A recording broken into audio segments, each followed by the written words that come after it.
Hi everyone, I'm here today to talk to you about how to change your element in your stove. This is for all the single ladies that think maybe you can't do something like this, but you can because it's really easy and I'm going to show you how.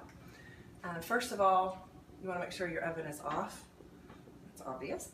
And my particular stove is a GE model, and if you want to know where your model number is, just open up your bottom drawer and it's right here on the left hand inside there. So you can look at that.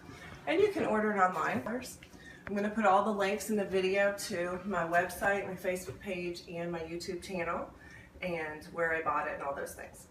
So first we'll get the stove open. The stove is disgusting and needs to be cleaned really bad.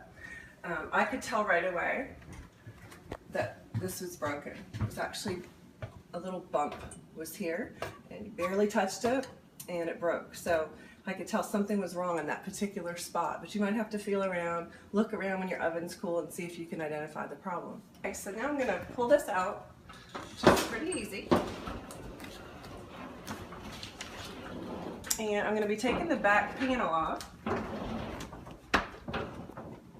my nut driver again. I'm going to get to the power. Okay. So, now I'll push the stove back in? You're fine. Okay.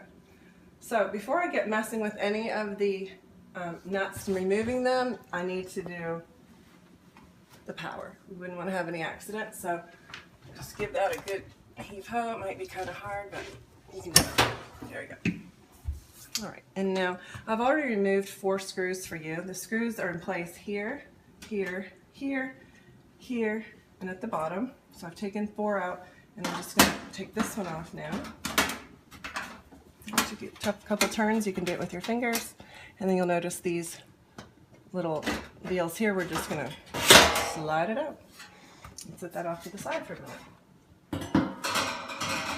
Put that on all my screws in one place.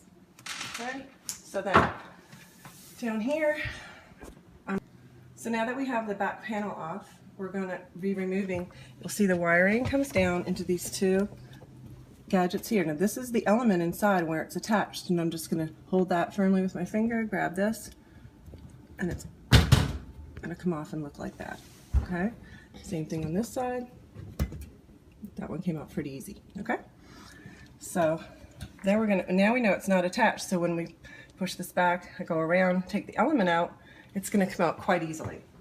Okay, there's 2 little nuts if you look in the back here, and you can remove those if you have a wrench, a socket wrench, a crescent wrench, or you can use a nut driver. This is a nut driver here. If you have one of these little cheap screwdrivers in your house, you just take that off, and that little bit right there is a nut driver. So we're going to go ahead and take those off right now.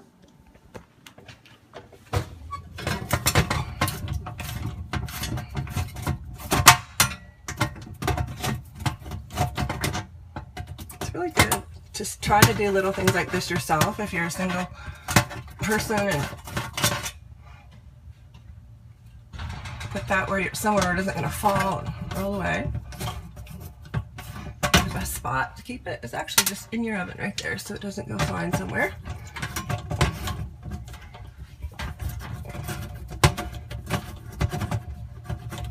It's just a second and maneuver them out. Okay, so the next thing I'm going to do is pull this out.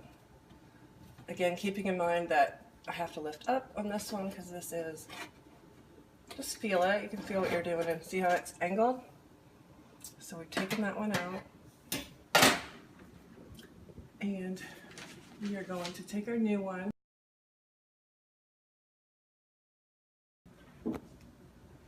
Okay, so now that we've pushed that new element in place, we need to pull the stove out again, oven out again, and get in behind.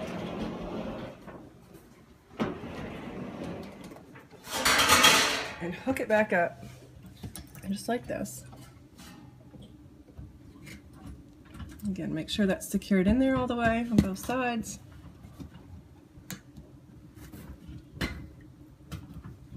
So it's on nice and good. Okay, that's nice and good. And then we'll put on our back. In place.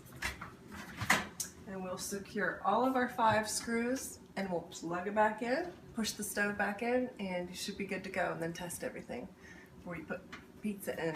It doesn't cook like happened to me. Okay, have a nice day. Bye.